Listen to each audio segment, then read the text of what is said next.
Hello, everyone, and welcome to CISO Confidential. In this series, we tackle the hottest cybersecurity trends and headlines, providing you with Unit 42's practical strategies to defend against emerging cyber threats and the adversaries driving them. I am your host, Mitch Mayne from Unit 42. Today, I am talking to Michael Sikorsky, who goes by Siko. Siko has 20 years of experience within the cybersecurity realm. He's got experience in malware analysis, threat intelligence, and incident response. And here at Unit 42, he leads threat intelligence and engineering teams. And notably, for this particular topic today, he is part of the team that helped discover the SolarWinds backdoor. Siko, welcome to the show. It's great to be here. Excited to jump into this topic. Well, it is a hot topic. So I want to talk about Project Zero. So for those of you that don't know, Google Project Zero is a team of elite security researchers that finds and reports zero-day vulnerabilities. These are serious software flaws that are unknown to vendors.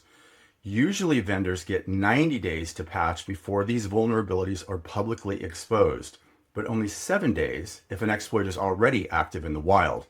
The goal, of course, is to accelerate patching and transparency without giving threat actors exploitable details up front. So, Siko, I want to know from you, what do you see as the most significant benefits and then drawbacks of Project Zero and their approach? Yeah, when I think about Project Zero, there's actually both positives and negatives, but you could sort of apply that to a lot of policies and things that are in place, right? So let's take a look at it from both angles. Let's take a look at it from what is the benefit? Well, the benefit is that they're going to find vulnerabilities before the bad guys do, right? And then presumably they're going to get fixed before the bad guys figure out how to exploit them. So that, to me, if you just look at that from a goal and an outcome, that seems great because they're doing it in other people's products, right? So what a gift that to have somebody find vulnerabilities proactively and be notified about those vulnerabilities existing before they're found, right? Because every bit of software has vulnerabilities in it. And it's just a matter of time before they're uncovered as people use it, probe it more and more. So this is like free pen testing. Yeah, free pen testing is one way to look at it. I think, where do you take it and how do you get that message out and how fast can people actually patch it? That's the question. I also think there's benefit to providing a timetable. I think it is an aggressive one. And I think people have feelings about how aggressive it is, because is it even realistic for you to patch something in 90 days? What happens if it's tremendously complicated and you have your product roadmap and now you need to stop that roadmap and stop the features you're shipping to go fix the problem? So sometimes people don't like being told that there is a problem in their software that they need to go fix. But by putting it on a timetable, it sort of forces their hand in a way to kind of move fast and actually make that happen. So those are some of the benefits I see, sort of greater good to the system, right?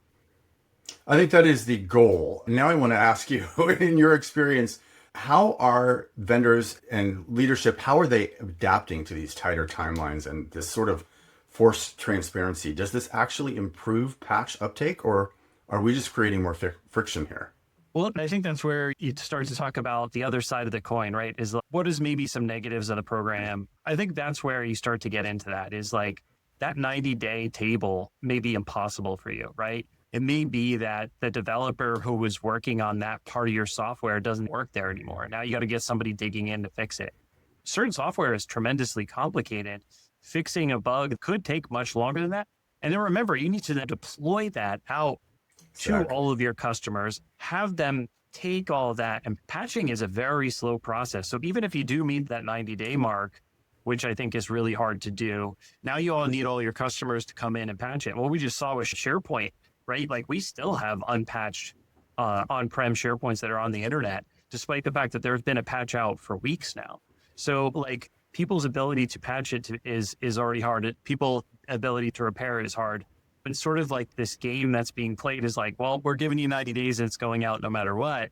The problem with that is if you hold that, now all of a sudden you're introducing risk, right? So let's say that organization can't make the fixes in the 90 days, now you may be opening to risk because now you're saying this software has a vulnerability. Guess what? All eyes are going to be focused on that. All the threat actors now know there's a problem that Project Zero found.